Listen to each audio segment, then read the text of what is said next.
Coucou tout le monde, bienvenue dans ce nouvel épisode de... Il y a un cheveu sur la langue. Bienvenue dans ce nouvel épisode du Challenge Pouce de 1 an après une grosse chute de cheveux. Pour ceux qui se rappellent, parce que ça fait un petit moment que je n'ai pas posté des vidéos, donc on va faire un petit résumé. J'ai eu une grosse chute de cheveux et j'ai décidé de me remettre à faire pousser mes cheveux. Quand j'ai commencé le challenge, j'utilisais du minoxidil. Ensuite, j'ai dû faire une pause parce que je remarquais que mon cuir chevelu était de plus en plus enflammé. Il était déjà même avant que je ne commence le minoxidil. Mais avec le minoxidil, j'ai ressenti qu'il s'était encore un peu plus enflammé. J'ai dû faire la pause sur le challenge pouce. Je me suis rendue sur la dermatologue. Elle m'a prescrit des produits. Mais comme il fallait que j'attende quelques temps avant de pouvoir avoir accès aux médicaments que m'a prescrit la dermatologue, j'avais décidé de trouver une solution d'urgence parce que je sentais que mes cheveux, ça me démangeait, je n'arrivais à penser à rien d'autre, ça brûlait, ça me faisait mal, c'est comme si on éteignait des cigarettes sur le cuir chevelu à plusieurs endroits différents. C'était vraiment une sensation extrêmement désagréable. Voilà un peu le topo pour ceux qui sont nouveaux sur la chaîne. Mes cheveux n'avaient pas un joli aspect, ça faisait plus d'1 an, plus de 8 mois que je les faisais pousser, mais ils poussaient sur les côtés, à l'arrière, comme ça, mais là, sur le dessus, ils ne poussaient pas du tout, ils faisaient à peine 2 cm.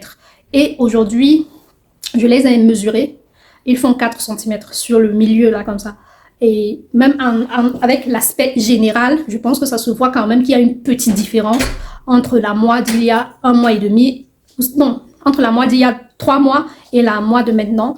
C'est vrai qu'entre ma coupe et aujourd'hui, ça va faire à peu près 3 semaines, donc ça fait pas longtemps, mais en général, ça se voit que j'ai une présence, les cheveux ont un aspect un peu plus beau.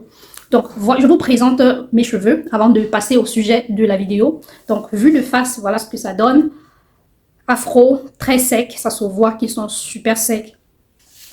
De profil. Je vais me rapprocher un peu pour que vous puissiez mieux voir. Parce que le but, c'est que vous voyez aussi le cuir chevelu. Donc, de profil. L'autre profil, pareil, je me rapproche pour que vous puissiez voir aussi le cuir chevelu. Voilà. Et le dessus de la tête ressemble à ça.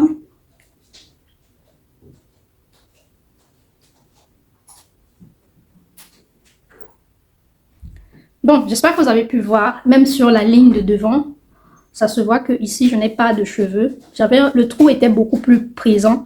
Il commence à se refermer, mais ça se voit quand même que qu'il manque des cheveux là, de ce côté de ma tête. Donc, voilà l'aspect de mes cheveux.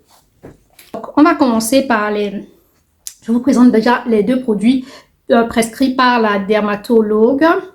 D'accord? Et je vais terminer par les produits que je vous avais déjà présentés et comment j'ai intégré tout ça dans ma routine. Alors, ce shampoing est un shampoing anti-pelliculaire que j'ai acheté à presque 20 € pour 100 ml. Une petite bouteille comme ça. Presque 20 €.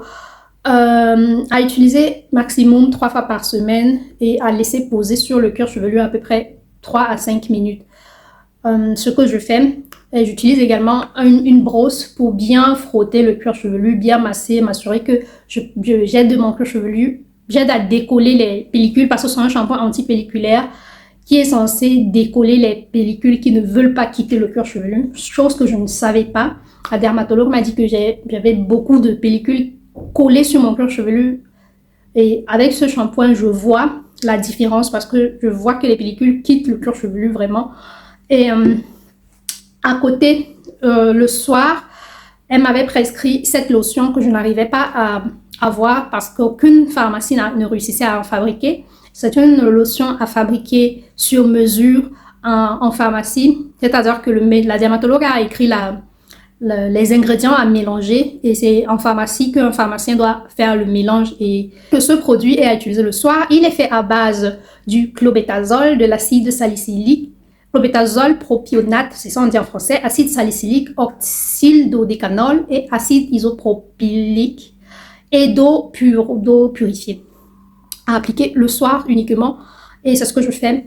Et maintenant, je vais vous dire pourquoi je trouve que le traitement du médecin est encore plus efficace contre le lichen plantar qui m'a été diagnostiqué. Ça n'a pas encore été confirmé, mais seulement à utiliser ces 2 produits, j'ai senti une différence. J'ai senti que je retrouvais mon cuir chevelu il y a 8 ans par là, je n'avais pas de problème de cuir chevelu. J'avais l'impression d'avoir enfin les sensations que tout le monde doit ressentir de son cuir chevelu quand tu viens de te faire un shampoing pendant 2, 3, une semaine, tu es tranquille. Moi, j'avais des problèmes tous les jours. Et ça, c'est une seule fois le soir. Imaginez-vous, avant, je vous disais que de façon locale, j'appliquais le jus d'aloe vera. Et il y avait des jours où la sensation était tellement forte, j'étais obligée d'appliquer le jus d'aloe vera 3, 4, 5, 6 fois par jour. Chaque fois que je ressentais la douleur, ça dépendait des jours. Parfois, c'était 3 fois, parfois, c'était 6 fois. C'était vraiment, chaque jour, c'était différent. Ce spray était devenu plus important que mon téléphone. Parce que je l'avais partout. Juste dès que je sentais ça picote ici, ça fait mal, je pchite. Dès que je sens que là, ça va pas, je pchite. Et c'était vraiment une solution secours pour moi. Mais celui-ci aussi, je l'appliquais de façon locale aux endroits qui démangeaient. C'était vraiment pareil, les deux. Pour moi, c'était vraiment une solution secours. J'étais tellement contente d'avoir déjà ça en attendant d'avoir les médicaments que m'a prescrit, la lotion prescrite par la dermatologue. Donc, je vous ai fait part des bienfaits de ce produit. Vous voyez combien je l'ai utilisé. Et concernant le flacon à l'aloe vera, c'est mon 5e flacon. Imaginez combien je l'ai utilisé. J'ai acheté, racheté. Bon, actuellement, comme ce flacon commence à se vider, j'ai commencé à utiliser celui-ci. Je pense que j'avais fait une vidéo pour vous faire part de tous les sérums que j'avais testés, pour vous donner mon avis, ce que j'en pensais. Si vous voulez savoir mon avis sur les sérums que j'avais achetés à DM, allez regarder mon avis, une vidéo avec le titre « J'ai testé des sérums, je vous donne mon avis ». Celui-ci, je l'ai déjà utilisé, il est à peu près à ce niveau-ci. Je commence à l'utiliser parce que j'essaye de faire la transition pour passer à celui-ci. Et quand celui-ci sera terminé, je ne vais racheter que celui-ci parce que je suis super satisfaite de ce produit-ci.